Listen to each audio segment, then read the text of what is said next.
Un des éléments chimiques majeurs de la fertilité est l'azote. Dans le discours agronomique dominant, il est communément admis que la gestion de la fertilité passe forcément par un apport d'azote et en aucun cas par des apports carbonés.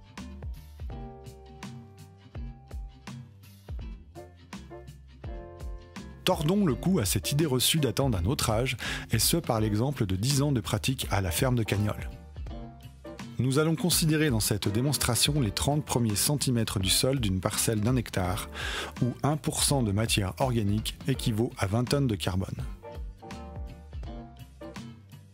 Deux analyses de sol effectuées à 10 ans d'intervalle nous renseignent sur une augmentation de la teneur en matière organique, passant de 1,4% en 2010 à 8,8% en 2020. En 10 ans, les pratiques culturales ont donc augmenté la teneur en matière organique de 7,4%. Donc si 1% de matière organique est équivalent à 20 tonnes de carbone, 7,4% équivaudra à 148 tonnes de carbone. L'analyse de 2020 nous indique que le sol de la parcelle a un rapport carbone-azote de 11,8, c'est-à-dire qu'il y a 11, fois plus de carbone que d'azote. Ou bien dit autrement, 11, fois moins d'azote que de carbone.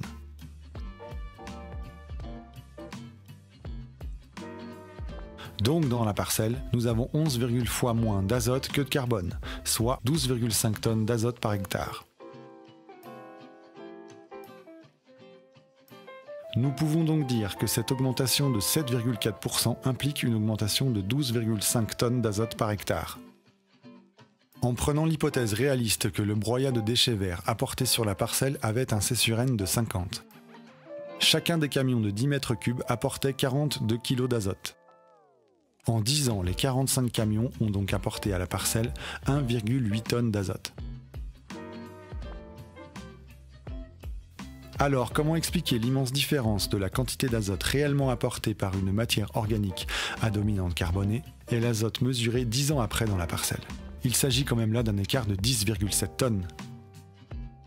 L'état actuel des connaissances sur le fonctionnement des sols ne nous permet que d'évoquer une hypothèse.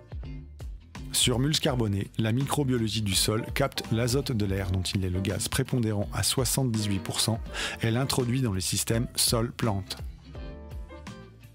En définitive, nous pouvons attester que la culture sur mulch carboné apporte la fertilité nécessaire à la croissance de légumes sains et vigoureux.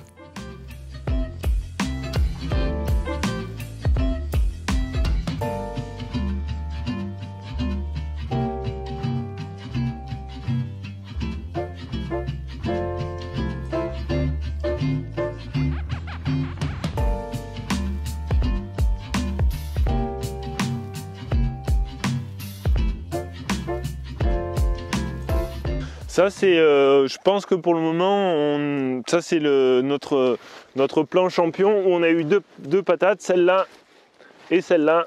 Oh putain. Ces deux-là sur le même plan. Alors là, c'est notre record de... Ça c'est le record de récolte sans doute de cette année, en tous les cas sur cette planche-là. L'explication classique qu'on donne, c'est sur des sols très carbonés comme ça, il faut beaucoup d'azote pour le transformer en ce sol qu'on a vu. Et donc cette azote, d'où vient-elle?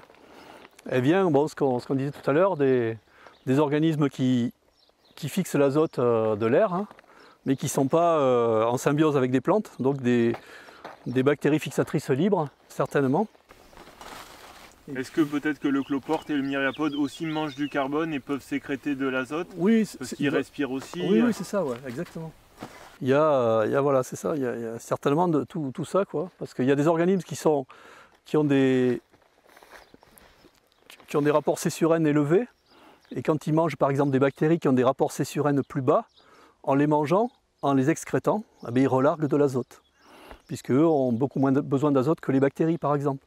Donc on peut penser qu'il y a cette chaîne-là qui s'est mise en place, qui a permis l'alimentation des plantes en azote grâce aux organismes, notamment les protozoaires qui sont très importants, et ceux que l'on a vus là, des organismes plus gros là, comme les cloportes et les myriapodes qu'on a vus là. On a peut-être mis un peu trop le focus au niveau agronomique sur l'azote et non pas sur le carbone des sols. Oui, ça c'est sûr que le carbone, on l'a placé complètement de côté dans les techniques culturales, puisqu'on sait que l'azote est indispensable à la production et que le carbone, il y en a plein, enfin que la photosynthèse fait son travail. Mais effectivement, dans le sol, le carbone, il a été certainement pas pris en compte par rapport à l'importance qu'il avait pour la structure des sols et puis pour les équilibres, puisque c'est lui le distributeur d'énergie dans les sols en quelque sorte. C'est le carbone qui est l'essence des sols, avec la fixation qui fait de l'hydrogène, carbone-hydrogène.